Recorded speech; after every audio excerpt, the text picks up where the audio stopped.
Essentials of a valid notice to quit. I've explained to you how the length, how long the notice to quit will give the tenant. But that document, actually, the notice to quit, there are some things that must be in it for it to be valid. Good morning. I'm going to be sharing with you the essentials of a valid notice to quit. Now, lawyers are the ones that draft notices to quit because we know the technicalities of what it must contain, but you can draft it yourself and it will be valid and admissible in court.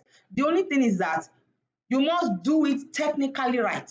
If you don't do it technically right, you will have to start the process over again when you get to court and tender it before the court. So why most people request that you get a lawyer is so that it will be technically sound. It will be a technically sound document. But if you can get the essentials right, you can do it yourself. What are the essentials of a valid notice to quit? Assuming the tenancy starts 1st of June 2021 and expires 31st of May 2022. 1st of June 2021 to 31st of May 2022. The first element that must be in a valid notice to quit is that it must state the beginning of when the notice starts, the date when the notice starts, and the date that the notice will expire. It must state the date it will start and the date it will expire. And that time frame must not be less than the valid length of the notice to quit.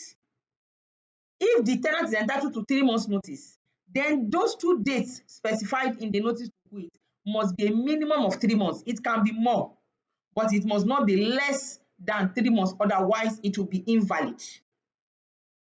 Now, the date the tenant will receive that notice must be at least 1 day before that date begins to run. So if the date that the 3 months begins to run is 1st of June 2022, that tenant should receive the notice at least latest 31st of May 2022, and he must acknowledge that he got it 31st of May 2022 for it to begin to run 1st of June 2022. It must state the address, it must state the size of the apartment that the landlord is taking over. It must state the identity of the person issuing the notice, either lawyer on behalf of the landlord or the landlord himself or the estate. Maybe if the landlord is late, the estate of the late landlord must be there. It must be duly signed.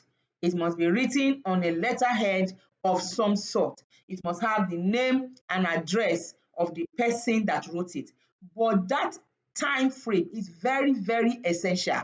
It looks like it's just figures. The whole validity of the notice to quit rests on that time frame. The length of notice is 6 months.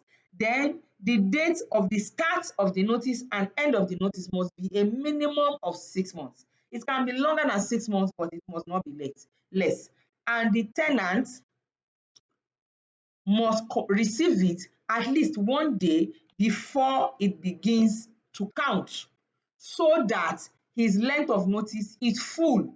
The date, the amount of time that that notice is in his custody is the full length of notice, so that he will not say the tenancy, the notice to quit had begun to run before he even got it in the first place. Essentials of what you must consider if you decide you want to do the notice to quit yourself. But if you decide that this technicality is what you cannot handle, then please contract a lawyer to do it. You can contract the lawyer to do the notice to quit, the second notice, which I discussed in the video where I gave you the length of notice. You may do well to watch that video. The notice to quit, the second notice, and the court proceedings to recover possession. You can brief your lawyer for everything together. So you build everything together. It might come to a more affordable figure for you. If you have any questions, please drop them in the comment section.